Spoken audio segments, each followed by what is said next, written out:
এটা ষ্টৰী আছে। ষ্টৰীটো হৈছে সৰুতে পঢ়িছিলোঁ, এটা পুখুৰী আছে, পুখুৰীত 3টা মাছ আছিল, 3টা খুব নলগা লগা বন্ধু আছিলে। তেওঁলোকে এদিন শুনিলে পাৰত কিছুমান মানুহৰ কথোপকথন শুনিলে। তেওঁলোকে দেখিছে যে ইয়াত বহুত মাছ আছে। তেওঁলোকে চিন্তা কৰিলে কাইলৈ আমি এইটো পুখুৰী সিঁচিব লাগিব। প্ৰথমতে ভেটা দিব লাগিব, ভেটা দি পিনে সেইখিনি সিঁচিব লাগে। তাৰপৰা কি কৰিলে, তেওঁ পিছদিনা আহিম বুলি তেওঁ কথা পাতি থৈ গুচি গ'ল। বহুত মাছ আছে ইত্যাদি। 3টা বন্ধু, এই যে মাছ 3টাই কথা পাতিছে। তেওঁ কৈছে যে কাইলৈ যেতিয়া সিহঁতি আহিবই, তেতিয়াহ'লে মই কিন্তু এতিয়াই ওলাই গুচি যাওঁগৈ। এতিয়ালৈ ভেটা দিয়া নাই, ভেটা দিয়াৰ আগতে মই ইয়াৰ পৰা ওলাই যাওঁগৈ। বাকীকেইটাই কৈছে তোমালোকে যাবা নেকি? বোলে নাই, নাযাওঁ, এতিয়া কাইলৈ আহিম বুলি কৈছেহে, আহিবও পাৰে নাহিবও পাৰে, সেইকাৰণে মই নাযাওঁ বুলি ক'লে বাকীকেইটাই। আৰু এটাই ক'লে যে মই উপস্থিত বুদ্ধি বহুত আছে, একদম টাইমত ঠিক মই গুলি মাৰি দিম, এনেকুৱা উপস্থিত বুদ্ধি আছে বুলি ক'লে। ঠিক আছে, সেই আগৰজন গুচি গ'লগৈ, প্ৰথমজন গুচি গ'ল। তাৰ দ্বিতীয় সঁচাকৈ আহিলে, ভেটা দি দিলে। ভেটা দিয়াৰ পিছত পুখুৰী সিঁচিলে, পানীখিনি সিঁচাৰ পিছত মাছ ধৰিলে। মাছ ধৰি দি কি কৰিছে, 2 নম্বৰটো ই যিটো টেঙৰ আছে, ই কি কৰিলে, মৰা মাছৰ ধৰে ভাও ধৰিলে। একেবাৰে মৰা মাছ তেনেকৈ লৰচৰ নকৰা হৈ থাকিলে। এই মানুহজনে ভাবিলে যে মাছটো মৰিলে বুলি, তাৰপিছত কি কৰিলে, বেলেগকৈ থৈ দিছে, এনেকুৱা পাত্ৰত থৈ দিছে। মৰা মাছ আৰু কি হয়, এনেই সাধাৰণ তুলি পিনে সাধাৰণ পাত্ৰত থৈ দিছে। তাৰপিছত আৰু যিটো আৰু এটা 3য় নম্বৰ মাছটো, সিয়াকো ধৰিলে, তাক ভালকৈ শিঙিলে, ধুনীয়াকৈ পানী জীয়াই আছে নাই তাক ভালকৈ যত্ন কৰি থৈছে। আৰু মৰা মাছ বুলি ভাবি এতিয়া পানীত যেতিয়া পাৰলৈ সিফালে পানীত এনে ধুবলৈ লৈ গৈছে, এনেকৈ মৰা মাছ বুলি ধুবলৈ, বোকাখিনি ধুবলৈ, এতিয়া ফুৰুংকৈ ওলাই গুচি গ'লগৈ, সি বাচি গ'ল। আৰু যিটো এইটো এলেহুৱাটো, সি থাকি গ'ল। না তাৰ বুদ্ধি আছে, না ভৱিষ্যতৰ কথা চিন্তা কৰে। এতিয়া আমি কোনটো মাছ হ'ম, এতিয়া নিজৰ কথা নিজে নিজে। যিসকল প্ৰথম মাছটো হ'ল, শাস্ত্ৰত কি কৈছে, শাস্ত্ৰত কৈছে যে এইটো এনেকুৱা ঘটনা। কাৰণ মৃত্যু কোনো নিৰ্দিষ্ট সময়লৈ নাহে, তেওঁ আগতেই আমাক জাননী দি নাহে, তেতিয়া যিকোনো মুহূৰ্ততে আমাৰ আহিব পাৰে। তেতিয়াহ'লে এই ক্ষেত্ৰত আমাৰ কি কৰা উচিত, সদায় ৰেডি হৈ থাকিব লাগিব। ভগৱান কেতিয়া আহি যাব নিবলৈ, বোলে ৰেডি হ'লানে, বোলে ৰেডি নাই হোৱা, তেতিয়াহ'লে থাকা তুমি। সেইটো ফাৰ্ষ্ট ক্লাছ, ছেকেণ্ড ক্লাছ আৰু থাৰ্ড ক্লাছ। এতিয়া আমি কোনটো যে হ'ম, সেইকাৰণে নিজৰ কথা। প্ৰভুপাদে কৈছে যে শুনিয়ে শিকে তেওঁলোক শ্ৰেষ্ঠ, দেখি শিকে 2 নম্বৰ, দেখি শুনিও যে মাৰ খাই শিকে 3 নম্বৰ, আৰু যদি মাৰ খায়ো নিশিকে, এইকেইটা একেবাৰে কোন ক্লাছে নাই এইকেইটা। সেইকাৰণে আমি সদায় যত্নৱান হ'ব লাগিব যে সময় বহু মূল্যৱান, এই মূল্যৱান সময়খিনি আমি ভালকৈ, তাতে মানুহৰ দেহা পাইছোঁ, মানুহৰ দেহাটো তাতকৈ মূল্যৱান, সকলো জীৱতকৈ মানুহ শ্ৰেষ্ঠ জীৱ। এইকাৰণে, কাৰণ আমি ভগৱত ভক্তি উপলব্ধি কৰি ভগৱানক ওচৰলৈ উভতি যাব পাৰোঁ, এই জড়জগতৰ বন্ধনৰ পৰা মুক্ত হ'ব পাৰোঁ। প্লৱম সুকল্পম, এই মানুহৰ দেহাটো হৈছে এনেকুৱা এখন নাও, যিখন এই ভৱসাগৰ পাৰ হ'বৰ কাৰণে উপযুক্ত। গুৰু হৈছে কাণ্ডাৰী মানে নাবিক বা নাৱৰীয়া। সেইকাৰণে সকলোকে অনুৰোধ কৰিছোঁ যে আপোনালোকে নিজৰ জীৱনৰ মূল্য বুজক। প্ৰহ্লাদ মহাৰাজে কৈছে, কৌমাৰং আচৰিত প্ৰাজ্ঞ ধৰ্মান ভাগৱতানিহ দুৰ্লভং মানুষং জন্ম। মানুহৰ জীৱনটো দুৰ্লভ। 80 লাখ জীৱ জনী ভ্ৰমণ কৰাৰ পিছত মানুহৰ দেহা পোৱা যায়। মানুহৰ দেহা পোৱাৰ পিছতো তাকো আকৌ 4 লাখ ভাগ কৰা হৈছে, 4 লাখ মানুহ। কিছুমান একেবাৰে মানুহৰ আকৃতিটোৱে মানুহৰ, কিন্তু আচৰণবিলাক মানুহৰ দৰে নাই হোৱা। চিন্তা ভাৱনাবিলাক এইটো সংকুচিত, আচ্ছাদিত, মুকলিত, বিকশিত, পূৰ্ণ বিকশিত। যে পূৰ্ণ বিকশিত মানুহ, তেওঁলোকে হৈছে ভগৱানৰ পৰম ভক্ত। তেওঁলোকে ভগৱান জানে, তেওঁলোকে জানে যে আমাৰ মানুহৰ জীৱনৰ উদ্দেশ্য হৈছে ভগৱানৰ ভক্তি কৰি। সবৈ পুংসাং পৰধৰ্ম যত ভক্তিৰ অধক্ষজে হয়তো কিয় প্ৰতিহতা যে আত্মাসু প্ৰসিদ্ধতি। আত্মাৰ প্ৰসন্নতাৰ কাৰণ, আত্মা প্ৰসন্ন হ'লে আমি শান্তি পাম, আনন্দ পাম। আত্মা প্ৰসন্ন হ'লে, পৰমাত্মা প্ৰসন্ন হ'লে আত্মা প্ৰসন্ন হ'ব।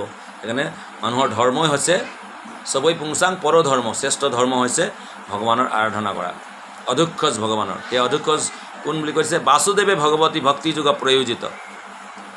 বাসুদেৱে ভগৱান বাসুদেৱৰ বাসুদেৱে ভগৱতী ভক্তিযোগ প্ৰয়োজিত, ভক্তিযোগ কৰিব লাগিব।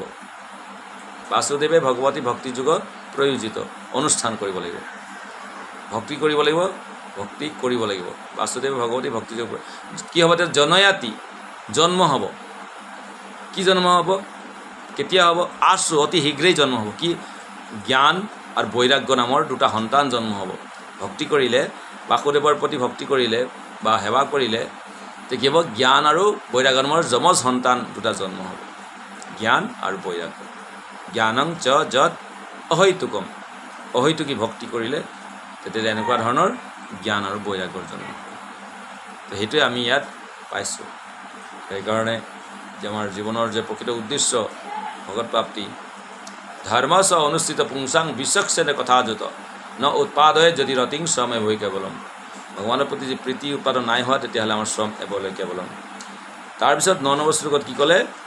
ধৰ্মস্য হি অপবৰ্গস্য ন অৰ্থ অৰ্থায় উপকল্পতে না অৰ্থস্য ধৰ্মকান্তস্য কামো লাভায় হি স্মৃত। এই মানুহৰ জীৱনটোৰ উদ্দেশ্য ইন্দ্ৰিয় তৃপ্তিৰ কাৰণে নহয়, ধৰ্ম অৰ্থ এইবিলাকৰ কাৰণে নহয়। ধৰ্মস্য হি অপবৰ্গস্য অৰ্থাৎ মুক্তি, অপবৰ্গ মানে মুক্তি, পবৰ্গ মানে বন্ধন। কালি আলোচনা কৰিছিলোঁ নে? প ফ ব ভ ম, মৃত্যু, লাষ্টত ম মানে মৃত্যু। পয় পৰিশ্ৰম, ভয় ফেনা, বয় ব্যৰ্থতা, ভয় ভয়, মই মৃত্যু। কিন্তু ভগৱত ভক্তি কৰিলে এইটো অপবৰ্গ, মৃত্যু নহয়, তেওঁৰ মুক্তি হ'ব। সেই মুক্তি লাভৰ কাৰণে আমি কি কৰিব লাগিব? এই ভগৱানৰ ভক্তি কৰিব লাগিব। সেইটোৰ কাৰণেহে এই জড়জগতৰ বন্ধনৰ পৰা মুক্তি। তাৰমানে কি? মৃত্যুৰ পিছতে মুক্তি হ'ব নেকি? জীৱন দশাটো মুক্তি লাভ কৰিব পাৰে। মুক্তি মানে আনন্দ, মুক্তি মানে ঘৰটোৰ পৰা ওলাই যোৱা নহয়। এই ঘৰত অশান্তি লাগিছে, ঘৰৰ পৰা ওলাই যাওঁ, শান্তি নাই ঘৰখনত, না। কাৰণ ঘৰৰ পৰা ওলাই গ'লে কি বাহিৰত শান্তি পালে, তাৰমানে ঘৰত শান্তি নাই, সেইকাৰণে বাহিৰত শান্তি বিচাৰিছে, তেওঁ নহয় জানো? আনন্দ বিচাৰিছে। মদৰ দোকানত আনন্দ বিচাৰিছে, ঘৰত আনন্দ পোৱা নাই। যিসকল ঘৰতে আনন্দ পাব তেতিয়াহ'লে বাহিৰলৈ যাবলৈ দৰকাৰ নাই, নহয়নে বাৰু? তেতিয়াহ'লে এই জড়জগতৰ তেতিয়াহ'লে মুক্তি আছে, ঘৰখনৰ ভিতৰত শান্তি আনন্দ আছেনে নাই? যদি তুমি তাৰ পদ্ধতিটো জানা তেতিয়াহ'লে তুমি তাত আনন্দ পাবা। যেনেকৈ গাখীৰৰ ভিতৰত কি আছে? দৈ আছে, মাখন আছে, ক্ৰীম আছে, পনীৰ আছে, ছানা আছে, ঘি আছে, চব আছে তাতে। কিন্তু যিজন বুদ্ধিমান তেওঁহে জানে ইয়াৰ ভিতৰত আছে বুলি, কেনেকৈ প্ৰচেছ জানে তেওঁ, কেনেকৈ ইয়াৰ পৰা সেইখিনি উলিয়াব লাগে। আৰু যিসকল প্ৰচেছটো নাজানে তেওঁ কি কৰিব? এই প্ৰচেছটো নাজানে তেওঁ উলিয়াব নোৱাৰিব, নহয়নে বাৰু? যি প্ৰচেছ নাজানিব কেনেকৈ উলিয়াব? যে ইয়াৰ পৰা কেনেকৈ মাখন উলিয়াব লাগে, ঘি উলিয়াব লাগে, তেওঁ সেইকাৰণে অকল গাখীৰে খাবলৈ পাব। অৰ্থাৎ এই জড়জগততো আমি আনন্দ বা শান্তি পাব পাৰোঁ, আৰু তাৰপিছততো পামেই। ইয়াৰে জীৱনমুক্ত সৌচ্যতে, জীৱনমুক্ত ব্যক্তি অনাসক্ত বিষয়ান যথাৰ্থম প্ৰয়োজনে অনাসক্ত হৈ, আসক্তি ৰহিত হৈ বিষয় ভোগ কৰিব পাৰে, জানে তেওঁ। যেনে কঁঠাল খাওঁ, এতিয়া আহিব কঁঠালৰ দিন। কঁঠাল সেইসকলে খাব নোৱাৰে, নেখায় তেওঁলোকে। কেলৈ নাখায়? কাৰণ কঁঠাল খালে হাতত আঠা লাগে। কঁঠাল খোৱাৰ কথা মনত পৰিলে এটা গল্প ষ্টৰী মনত পৰে। এজন মানুহ আছিল, লোকক দেখিলেই তেওঁ মাথা টকলা, আৰু লোকৰ টকলা মানুহ দেখিলেই কি কয়? আপুনি কঁঠাল খাইছিলে ন, সেইকাৰণে টকলা হ'ল বুলি কয়। মানে কেছটো কি হৈছে? ই কঁঠাল খোৱা দেখিলে এজনক, কঁঠাল খাবলৈ দিলে, দুফুটামান খাই খুব ভাল পালে। বোলে বাহ, কঁঠালটো ভাল লাগেতো খাই, এইটো বস্তু, তেতিয়াহ'লে মোক এটা দিবচোন, বোলে লৈ যাবা। এনেকৈ বাকলি গুচ এনেকৈ খুলিবা আৰু তাৰপাছত উলিয়াই খাবা, বোলে বহুত ভাল। ঠিক আছে, এটা দিব দে। পকা কঁঠাল এটা দি পঠিয়ালে। গৈ পিনে খালে ঠিকেই, কিন্তু হাতত আঠা লাগিলে, সেইখিনি ক'ত মুছে? এতিয়া দিলে মূৰতে মুচি, যেন সাধাৰণতে মোচাৰ অভ্যাস আছে। আৰু কঁঠাল এটা যদি মূৰত লাগি যায় কি হ'ব তেতিয়াহ'লে? এৰিব জানো? আপোনালোকে নিশ্চয় জানে নেৰে। হাতত লাগিলে মিঠাতেল, কেৰাচিন তেল দিলে এৰিব। বা আমি কটাৰ আগতে কি পদ্ধতি আছিলে, কচুপাত দি পিনে এনেকৈ আঠাবিলাক আঁতৰাই লওঁ, হয়নে? বাকী পাত চাত কিবা এটা দি পিনে। তেওঁ মূৰত এতিয়া আঠা লাগি গ'ল, কি কৰিলে? এতিয়া উপায় নাই, লাষ্টত খুৰাবলগীয়া হ'ল, টকলা হৈ গ'ল। এতিয়া সেইকাৰণে যাকে দেখে ভাবিছে, আপুনি কঁঠাল খাইছিলে ন, সেইকাৰণে আপোনাৰ টকলা হ'ল। এইটোৰ পৰা বৰ ষ্টৰী এটা আছে। এতিয়া বহুতে সংসাৰ ত্যাগ কৰে, ভগৱানৰ প্ৰেমৰ কাৰণে সংসাৰ ত্যাগ কৰে। তেওঁলোকক ভাবে যে ঘৰত কাজিয়া লাগি আহিছে ন, মন্দিৰত আমাক সোধে বহুতে, ঘৰত কাজিয়া চাজিয়া লাগি আহিলে নেকি আপুনি, সেইকাৰণে গুচি আহিলে ন, এনেকুৱা বুলি ভাবে। যেনেকৈ বিদুৰৰ কথা আছে, বিদুৰে গৃহত্যাগ কৰিলে, দুৰ্যোধনে খেদি পঠিয়ালে কাৰণে গৃহত্যাগ কৰিলে বুলি বহুতে ভাবে, কিন্তু একচুৱেলি নহয়। এই দৈৱত ভগৱানে আগতে কৈ থৈছে উদ্ধৱ আৰু মৈত্ৰক, চতুৰ্থ স্কন্ধত পাব, মৈত্ৰ আৰু তৃতীয় চতুৰ্থ এই স্কন্ধবিলাকত আছে যে উদ্ধৱে আৰু মৈত্ৰমুনিয়ে যেতিয়া ভগৱান কৃষ্ণৰ ওচৰত জ্ঞান লৈছিলে তেতিয়া ভগৱান কৃষ্ণই কৈ থৈ গৈছিলে যে এই বিদুৰ আহিব এদিন, এই জ্ঞানখিনি তেওঁক দিবা। তাৰমানে এইটো পূৰ্ব পৰিকল্পিত। দুৰ্যোধনে খেদি পঠিয়াইছে কাৰণে যোৱা নাই, তেওঁ নিজে ত্যাগ কৰি থৈ গৈছে, ধনুবান ত্যাগ কৰিছে, ভাগৱত আছে। তো এনেকৈ আমি আমাৰ আত্মবোধ মন্যনে জগত বুলি কয়, নিজৰ বুলি নিজৰ নিচিনাকৈ ভাবোঁ। মই যদি চোৰ হয় লোকক চোৰ নিচিনাই দেখি পাম, আৰু যদি মই সাধু হওঁ তেতিয়া লোকক সাধু দেখি পাম। এইটো হৈছে কথা, আত্মবোধ মন্যতে জগত। মই ক'লা চশমা পিন্ধিলে চব ক'লা ক'লা দেখি পাম। সেইকাৰণে খুব ইম্পৰ্টেণ্ট। তো সেইকাৰণে কৈছে আমাৰ জীৱনৰ এই জগতত থাকিও আমি মুক্ত অৱস্থা, অৰ্থাৎ ঘৰখনতো শান্তি প্ৰতিষ্ঠা কৰিব পাৰোঁ যদি পদ্ধতি জানো। পদ্ধতি কি? সংসাৰ দাবা নললিৰ লোকত ত্ৰাণায় কাৰুণ্য ঘনাঘনত্তম। যেনেকৈ বনজুই জ্বলিলে তাত বৰষুণ দিলে বনজুই নুমাই যায়, বনজুইৰ পৰা কোনো নজ্বলায়। বনত জুই জ্বলিলে বনৰ জুই বনত জ্বলে দেখা পোৱা যায়, মনৰ জুই মনত জ্বলে দেখা যে নাপায়। সেইকাৰণে সংসাৰৰ অশান্তিবিলাক বোলে বাহিৰৰ মানুহ কোনেও গম নাপায়, ভিতৰত অশান্তিত মৰি আছে, ঘৰখনৰ ভিতৰত নিজৰ ভিতৰতে গুজৰি গুমৰি আছোঁ, অশান্তি। আমি সংসাৰ সুখেৰে লাগিয়া এই সংসাৰ বান্ধিনো অনলে পুৰিয়া গেল। অনল মানে জুই। সংসাৰ কিয় কৰে মানুহে? সুখত থাকিবৰ কাৰণে, শান্তিত থাকিবৰ, আনন্দ থাকিব, আৰু সেই সংসাৰখনেই অশান্তিৰ বীজ হৈ যায়। বাহিৰত কোনেও নিদিব নোৱাৰে অশান্তি, আমাৰ ভিতৰতে নিজৰ ঘৰখনত। আমাৰ ঘৰখন কোনো ধ্বংস কৰিব নোৱাৰে, বাহিৰৰ পৰা কোনো নোৱাৰে, কিন্তু আমি নিজৰ ভিতৰতে কাজিয়া পেচাল লাগি ধ্বংস কৰোঁ। কুৰু বংশ, যাদৱ বংশ চব ধ্বংস হৈছে। সেইকাৰণে ইয়াৰ পদ্ধতিটো জানিব লাগিব। যাদৱ বংশ কেলৈ ধ্বংস হ'ল? কাৰণ বৈষ্ণৱৰ চৰণত অপৰাধ কৰিলে। সাধু বাবাক প্ৰমাণ কৰিবলৈ গ'ল, তেওঁ পৰীক্ষা কৰিবলৈ গ'ল। অসন্মান, য'ত সাধুৰ অসন্মান তাত হৈছে ভগৱানৰ অসন্মান, তাত ভগৱান কেতিয়াও।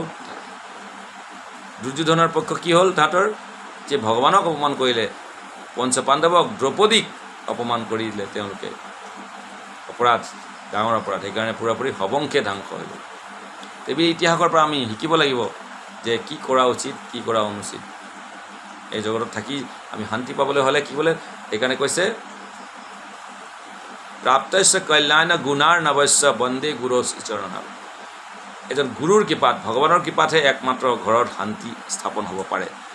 আমাৰ মনৰ ভিতৰতো শান্তি ভগৱানৰ কৃপাতে হ'ব। অৰ্জুনৰ মনত অশান্তি, বাহিৰৰ পৰা কোনো অশান্তি নাই, কোনো তাক গালিও পৰা নাই, কিবা কৰা নাই, অশান্তি মনৰ ভিতৰত তেওঁৰ। এই অশান্তি কোনে দূৰ কৰিলে? ভগৱানে গুৰুৰূপে আহি তেওঁক, গুৰু কৃষ্ণ ৰূপ হন শাস্ত্ৰৰ প্ৰমাণে, কৃষ্ণ কৰে নে কৃপা গুৰুৰূপে, গুৰুৰূপে কৃষ্ণ কৰে নে কৃপা ভক্তজন। ভগৱানে কৃপাটো কৰে কাৰ মাধ্যমেৰে? গুৰুৰ মাধ্যমেৰে। যেনেকৈ দেউতাকে সকলোবিলাক বজাৰ পাতি টকা পইচা ঘটে আনি দিয়ে মাকক, মাকে চব বনাই মেলি ল'ৰা ছোৱালীক দিয়ে। মাকে একোৱে নকৰে, অকল বনাই মেলিহে দিয়ে। ঠিক তেনেকৈ ভগৱানেই চব দিয়ে, গুৰু হৈছে সেই মাকৰ, সেইখিনি কৃপাখিনি আনি এই ভক্তসকলক দি দিয়ে। কৃষ্ণ আছে তোমাৰ, কৃষ্ণ দিতে পাৰ তোমাৰ শক্তি আছে। সেইকাৰণে আমিতো কাংগাল, কৃষ্ণ কৃষ্ণ বুলি ধাই তব পাছে পাছে। সেই বৈষ্ণৱসকলৰ পিছে পিছে যাব লাগিব, তেওঁলোকৰ ওচৰতহে ভগৱানক পোৱা যায়। ভগৱানৰ কৃপা তেওঁলোকৰ ওচৰত আছে। আমি নিজৰ চেষ্টাৰে মতিৰ ন কৃষ্ণে পৰতো সতো বা, প্ৰহ্লাদ মহাৰাজে কৈছে ভাগৱতত, মতি ন কৃষ্ণে, কৃষ্ণৰ প্ৰতি মতি নহ'ব নিজৰ চেষ্টাত, পৰতো বা সতো বা, অন্য চেষ্টাত বা তোমাৰ চেষ্টাত নহ'ব। কেতিয়াবা মহিয়াচাং পাদ ৰজ অভিষেকং, মহান ব্যক্তি, মহান সাধু মহাত্মাসকলৰ চবকে কৰিব নোৱাৰে, এজনক কমচে কম সন্তুষ্ট কৰা, তেওঁৰ সন্তুষ্ট কৰাৰ মাধ্যমেৰে মহিয়চাং পাদ চৰণৰ ৰজ মানে ধূলি, অভিষেকং গা ধুবলৈ, অভিষেক কৰা মানে গা ধোৱা। অৰ্থাৎ কি? তেতিয়াহ'লে ধূলিখিনি গাত হৈ ঢালি দিলে হৈ যাব নেকি? নহ'ব। অৰ্থাৎ তেওঁৰ চৰণৰ ধূলি বুলি নিজকে ভাবিব লাগিব। যেনেকৈ মহিলাসকলে তেওঁৰ স্বামীৰ চৰণৰ ধূলি মূৰত লয়, সেইকাৰণে সেন্দুৰ হিচাপে সেইটো সেন্দুৰ, সেইটো সেইটো কালাৰ ৰেড কালাৰ সেইটো নহয় আচলতে, একচুৱেলি চৰণৰ ধূলিখিনি লগাব লাগে। সেইটো কালাৰিং কৰি দিছে এতিয়া, যাতে এটা আকৌ চিম্বল হৈ গ'ল। এইটো একচুৱেলি মনোভাৱটো হৈছে তেওঁ স্বামী হৈছে তেওঁ ভগৱানৰ প্ৰতিনিধি, অৰ্ধাংগিনী, তেওঁৰ সেৱা কৰা হৈছে তেওঁ দাসী। স্বামী সেৱা কৰা মানে হৈছে ভগৱানৰ সেৱা কৰা, মা দেউতাৰ সেৱা কৰা মানেই ভগৱানৰ সেৱা কৰা। যদিহে সেই মা দেউতা বা স্বামী ভগৱানৰ প্ৰতিনিধি হয়, পতি পৰমেশ্বৰ, পৰমেশ্বৰেই পতি, দুইটাই একেজনে প্ৰতিনিধি যেতিয়া হয় দুজনে একেজনে হয়। তো তেনেকুৱাবিলাক যদি আমি জানো তেতিয়াহ'লে আমি তেনেকৈ যদি কৰোঁ তেতিয়াহ'লে কোনো অসুবিধা নাই। এই জড়জগতত আমি গুৰু কৃষ্ণৰ কৃপাত শান্তিত আনন্দত থাকিব। ঘৰখনেই আনন্দত যদি আশ্ৰম হয়, অৰ্থাৎ আশ্ৰমত কি থাকিব? ভগৱান স্থাপন হ'ব। আমি কি কৰোঁ? ভগৱানক ক'ত ৰাখোঁ? সেই চুকত, পাকঘৰত ধোঁৱা খাই খাই মৰ ভগৱান, নহ'লে এই চটৰ ওপৰত সৰু টিঙৰ ঘৰ এটা বানি গৰমত মৰ তই, মই এ চি ৰুমত থাকিম। মালিকটো কোন একচুৱেলি? তেওঁলোকৰ যুক্তিবিলাক আকৌ খুব গুৰুত্বপূৰ্ণ। বোলে ভগৱানক তলত থ'ব নাপায়, আমি ভগৱানক তলত থৈ ওপৰত কেলৈ থাকিম? আচ্ছা, টিঙৰ ঘৰৰ ওপৰত মৰিব নেকি তেতিয়াহ'লে ভগৱান গৰমত? এ চিটো লগাই দিয়া তেতিয়াহ'লে। ভগৱানেই চব দিছে, অক্সিজেন দিছে, বায়ু দিছে, পানী জীয়াই ৰাখিছেতো ভগৱানে। আৰু ভগৱানৰ কাৰণে কৰিবলৈ আমাৰ বাপেকেই চব, পুতেকক চব দিয়ে, সেই পুতেকৰ অকণমানো কম মন নাযায়নে এটা চকলেট আনি দেউতাকক দিবলৈ? দেউতাকৰ জন্মদিনত এটা দেউতা হেপী বাৰ্থডে টু ইউ বুলি ক'বলৈ কোনোবাদি কৰিছে? সেইটো দিব লাগে। দেউতাকৰে পইচা, চব তেওঁৰে, কিন্তু আনি যদি বজাৰৰ পৰা আনি যদি তেওঁ কিবা এটা কিনি আনি দেউতাকক দিয়ে, দেউতাকে কয় নেকি দেই মোক কি ভিখাৰী বুলি ভাবিছে, মই কিনিব নোৱাৰো, পইচা নাই নি, মোৰ পইচাই মোক দিছে যে? নহয়, ভগৱানে আনন্দ পায়। যেনে গংগা জলে গংগা পূজা, গংগা পানী লৈ আমি গংগা দেৱীকে কওঁ ইদম অৰ্ঘম ওম গংগাই নমঃ, নহয়নে? সকলোবিলাক ভগৱানৰ হয়, মোৰ কি আছে? একোৱেই নাই দিবলৈ ভগৱানক। কিন্তু মই যদি সেইখিনি ভগৱানে দিয়াখিনি যদি ভগৱানক আকৌ দিওঁ তেতিয়া ভগৱানে আনন্দ পায়। ভগৱানক ভগৱানৰ দৰে ভাবিব লাগিব। নিজৰ ল'ৰা ছোৱালীৰ কথা ইমান ভাবোঁ, কিন্তু ভগৱানৰ কথা আমি ভাবোঁনে? সেই ল'ৰা ছোৱালীক কিন্তু মোক দুখ দিয়ে পিছত, মোৰ মানুহজনীৰ কথা, মানুহজনৰ কথা চব ভাবোঁ, কিন্তু তেওঁলোকৰ পৰাই দুখ পাওঁ। কিন্তু যিজনে আমাক পৰম সুখী কৰিবৰ কাৰণে, পৰম আনন্দৰ সাগৰ ভগৱান কৃষ্ণ, তেওঁৰ কথা কিমান ভাবোঁ, তেওঁৰ ভাৱে ভাবিব লাগে। তেওঁতো বিচাৰে ল'ৰা ছোৱালীক কিয় ভাল পাওঁ? দেউতা দেউতা দেউতা পিছে পিছে লাগি থাকে কাৰণে ভাল পাওঁ। আমি তেনেকৈ ভগৱানৰ পিছে পিছে হে প্ৰভু ৰাতিপুৱা গধূলি হে প্ৰভু কৈ থাকিব লাগিব। কাৰণ ভগৱানক যদি নাডাকা তেতিয়াহ'লে বেলেগক ডাকিব লাগিব। ভগৱান শৰণাগত নহ'লে তুমি কাৰোবাৰ নহয় কাৰোবাৰ ডাক হ'বই লাগিব, হয় গডৰ নহ'লে ডগৰ।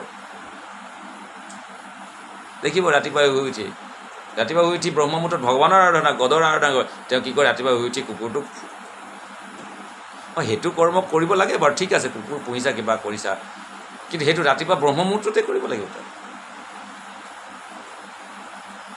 ভগৱান উঠি যে ভগৱানৰ, কাৰণ তেওঁলোকে ভাবে যে ভগৱান আৰু বিশ্বাসঘাতক হৈছে। ভগৱানে মোক একো দিয়া নাই, মোক চাকৰি দিয়া নাই, মোক টকা পইচা দিয়া নাই, গাড়ী দিয়া নাই, এই ভগৱানে নাই দিয়া মোক। কিন্তু ভগৱানে যিখিনি দিছে সেইখিনিৰ প্ৰতি কৃতজ্ঞতা। ইমান দিছে ভগৱানে, যিখিনি দিবলৈ তাতকৈ বেছি দি আছে। এজনে কৈছে, এজন ভিক্ষাৰী, দাদা দিয়া নাই, মই একেবাৰে ভিক্ষাৰী, মোৰ একো নাই, মোক কিবা এটা দিয়ক আৰু দিবক আৰু কৈছে। তোমাৰ পইচা পাতি নাই? কৈছে নাই, এটকাও নাই মোৰ পইচা। খুব দুখীয়া তুমি? বোলো বহুত দুখীয়া মই একেবাৰে। আচ্ছা ঠিক আছে, তোমাৰ ধৰি লওক এই চকু দুটা দিয়া, তেতিয়াহ'লে দান কৰা, মই 5 লাখ টকা দিম। বোলে চকু দুটা দিলে মই কেনেকৈ দেখিম আকৌ? না দিব নোৱাৰোঁ। আচ্ছা ঠিক আছে, কিডনী দুটা দি দিয়া, 5 লাখ টকা দিম। কিডনী দুটা দিলেতো মই মৰিয়ে থাকিমচোন। তেতিয়া তোমাৰচোন কি আছে? তেতিয়া দুটা 5 লাখ, চকু 5 লাখ, কিডনী আৰু বহুত পাৰ্টবিলাক আছেইচোন। সেনে গোটেই কেলকুলেশ্যন কৰি বহুত টকাৰ মালিক হৈ গ'ল। তো ইমান টকাৰ মালিক তুমি আৰু ভিক্ষাৰী বুলি কৈছা? নাই বুলি কৈ আছে যে। ভগৱানে চবতকৈ ভাল এটা শৰীৰ দিছে আমাক, সুস্থ এটা শৰীৰ দিছে। ইয়াতকৈ আৰু কি দামী বস্তু হ'ব? তোমাক জন্মৰ পৰা অন্ধ কৰা নাই, কলা হোৱা নাই, তুমি বোবা হোৱা নাই, তুমি কিবা কি এবনৰ্মেল টাইপৰ হোৱা নাই, তুমি একদম নৰ্মেল এজন মানুহ হৈছে। ইয়াতকৈ আৰু কি ভাল বস্তু লাগে? ৰাতিপুৱা গধূলি গাড়ী গৈ আছে, এটা এক্সিডেণ্টত মৰা নাই আজিলৈ, কিমান মানুহ মৰিছে। কিমান সুৰক্ষা প্ৰদান কৰি আছে তোমাৰ তাৰ প্ৰতি ভৰসা নাই, আৰু বেলেগ কাৰোবাৰ প্ৰতিহে তোমাৰ ভৰসা। এইটো হৈছে ডাঙৰ সমস্যা আমাৰ। ভগৱানৰ প্ৰতি আমাৰ ভৰসাটো উঠি গৈছে। মাক দেউতাকৰ প্ৰতি ভৰসাটো উঠি গৈছে, ল'ৰা ছোৱালী অকণমান ডাঙৰ হ'লেই বাপেকক পাত্তা নিদিয়া হৈ যায়, এই বুঢ়াটোৱে অকল বকি থাকে। মোৰ খুব বেয়া লাগে তেতিয়া ল'ৰা ছোৱালীয়ে মাক দেউতাকক বুঢ়া বুলি কয়।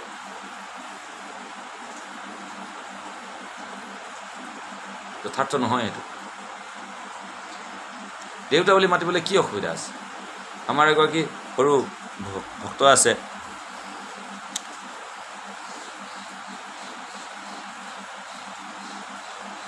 তেওঁৰ সৰুৰ পৰাই পাপা পাপা বুলি শিকালে, কিন্তু এতিয়া তাই কৈছে মই পাপা বুলি নামাতোঁ, মই দেউতা বুলি মাতিম। নাজানো তাই কেলৈ দেউতা বুলি মাতিবলৈ বিচাৰে। ভাল কথা, দেউতা, দেউ মানে ঈশ্বৰ, ঈশ্বৰ ইয়ানে তাক দেউতা বুলি কোৱা হৈছে। দেউতা ঈশ্বৰ কয়নে? দেউতা ঈশ্বৰ বুলি আমি আগতে শব্দটো শুনিছোঁ। ঈশ্বৰৰ প্ৰতিনিধি দেউতা, তেওঁ সৃষ্টি কৰিছে নহয় জানো পিতা মাতা। সেইফালৰ পৰা উপসৃষ্টি, ব্ৰহ্মাই যেনেকৈ উপসৃষ্টি কৰে, মাতা পিতাও উপসৃষ্টি কৰে। সেইকাৰণে মাক দেউতাকক সন্মান কৰিব লাগে, মাক দেউতাকৰ আশীৰ্বাদ থাকিব লাগে। মাক দেউতাকৰ আশীৰ্বাদ কেতিয়া হ'ব? তেওঁলোকৰ কাৰণে চিন্তা কৰিব লাগে। পুত্ৰৰ কৰ্তব্য নহ'লে মূত্ৰ, অকল খাবলৈ ববলৈ দিলেই নহ'ব। তেওঁৰ আত্মাৰ কল্যাণ, মৰাৰ পিছত তেওঁৰ আত্মাৰ শান্তিৰ কাৰণে ডাঙৰ প্ৰগ্ৰেম পাতি লাভ নাই। জীয়াই থাকোঁতে তেওঁৰ আত্মাৰ কল্যাণৰ কাৰণে যিখিনি কৰিবলগীয়া কাম, অৰ্থাৎ ভগৱত ভক্তি। ভগৱত ভক্তি কৰিলে আপুনি ভগৱানৰ সন্তুষ্টি বিধান কৰক। যস্মিত তুষ্টে জগত তুষ্ট। ভগৱান যদি সন্তুষ্ট হয়, আপোনাৰ মাৰ আত্মা, আপোনাৰ দেউতাৰ আত্মা, চবৰে আত্মা সন্তুষ্টি হ'ব। প্ৰাৰ্থনা কৰক ভগৱানৰ ওচৰত, হে প্ৰভু মইনো কি কৰিম, কৰিবলৈ একোৱেই নাই, মই আপোনাৰ ওচৰত শৰণাগত হৈছোঁ, আপোনাৰ সেৱা কৰিবলৈ যত্নৱান হৈছোঁ, আপুনি যি কৰিব লাগিছে কৰক। খুব সুন্দৰ সুন্দৰ দৃষ্টান্ত আছে। পথাৰত যদি হাল বায়, হালোৱাটোৱে তাৰ নিজৰ কোৰ নহয়, হালখনত নিজৰ নহয়, মাটিডৰাও নিজৰ নহয়, কোনো বস্তুতে তাৰ নিজৰ নহয়, মালিকৰ হয়। কেতিয়াও ধুনীয়াকৈ যেতিয়া কৰ্মখিনি কৰি থাকে, কৰ্মণ্যে বা অধিকাৰস্তে, তেতিয়া মালিকে নিজে আনি জলপান টোপোলাটো লৈ আহে, চাহপানী বা জলপান যা দিয়ে পথাৰত দেখিবলৈ পাওঁ। কেলৈ দিবলৈ আহে? মালিকে নিজে, কাৰণ তেওঁ কৰ্মটো যথাৰ্থভাৱে কৰিছে।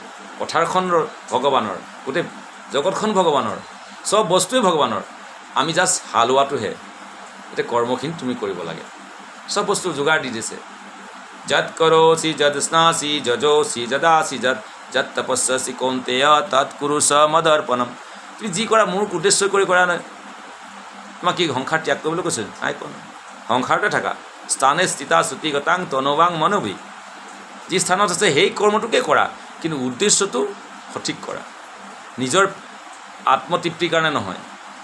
তুমি ভগৱানৰ কাৰণে ৰন্ধা কৰাচোন, ৰান্ধিছা বাৰু, তুমি নিজে খাম বুলি ৰান্ধি নাথাকিবা, সেইটো পাপ কৰ্ম। মই ল'ৰা ছোৱালীৰ কাৰণে, মানুহজনৰ কাৰণে ৰান্ধিছোঁ, সেইটো পুণ্য কৰ্ম। আৰু ভগৱানৰ কাৰণে ৰান্ধিছোঁ বুলি ক'লে মনোভাৱটো যদি ভগৱানৰ কাৰণে ৰান্ধিছোঁ বুলি সেই ভাৱেৰে যদি আমি ৰান্ধোঁ, আৰু সেইখিনি যদি ভগৱানক অৰ্পণ কৰি যদি আমি সকলোৱে খাওঁ, কিন্তু ভগৱানে খাই পেলাই নেকি? চব নেখায়। তেতিয়াহ'লে ভয় কিহৰ দিবলৈ? কাৰণ আমাৰ চুৰ প্ৰবৃত্তি আছে, সেইকাৰণে আমাৰ স্বভাৱটো ভাল নহয়। লোকক দি খোৱাৰ স্বভাৱ নাই। যেনেকৈ ল'ৰাটোক কিবা এটা আনিলে, এই ককা চবকে দি খাবা দেই, বাপেকে ক'ব লাগিব লগৰকেইটাক চবকে দি খাবা, অকল মইতো দেখোঁ এনেকুৱা যে খেলি আছে আগফালে ফিল্ডত কেইবাটা ল'ৰা, ওচৰ পাঁজৰ চবৰ ল'ৰাই, মাকে কৈছে ঐ ভিতৰলৈ তহঁতি যাগে দেই, এতিয়া যা। কেলৈ পঠিয়ালে? এতিয়া ল'ৰাটোক খুৱাব মানে, গোটেইকেইটাক দি দিলে কি অসুবিধা আছে? এনেকুৱা মেণ্টেলিটিৰ কাৰণে আমাৰ ল'ৰা ছোৱালীবিলাক বেয়া হৈ যায়। সকলোকে যে প্ৰীতি ভাল পোৱা, এইখিনি ল'বা দেই, তোমালোকে ভাগ কৰি খাবা, এই মনোভাৱটো কিছুমান আমি মাক দেউতাকবিলাকেই, গাৰ্জেনবিলাকেই আমিয়েই ল'ৰা ছোৱালীবিলাকক সঠিক মাক দেখুৱাব নোৱাৰাৰ কাৰণে অধপতে গৈছে। যি কি নহওক, সেইবিলাক কথা ইয়াত শাস্ত্ৰৰে কথা, এই নতুন কথা নহয়। মই প্ৰেক্টিকেলি শাস্ত্ৰৰ চকুৰে জগতখনক আপোনালোকৰ লগত তুলি ধৰিবলৈ যত্ন কৰিছোঁ। যদি তাতে কিবা ভুল ভ্ৰান্তি হ'ব পাৰে, সেইখিনি ক্ষমা কৰিব। আহক আমি আৰু এটা শ্লোকলৈ যাওঁ। শ্লোকটো পঢ়ি আগৰ লিংকটো আমি টানি আনিম। কালি শ্লোকটো আছিলে ধৰ্মস্য হি অপবৰ্গস্য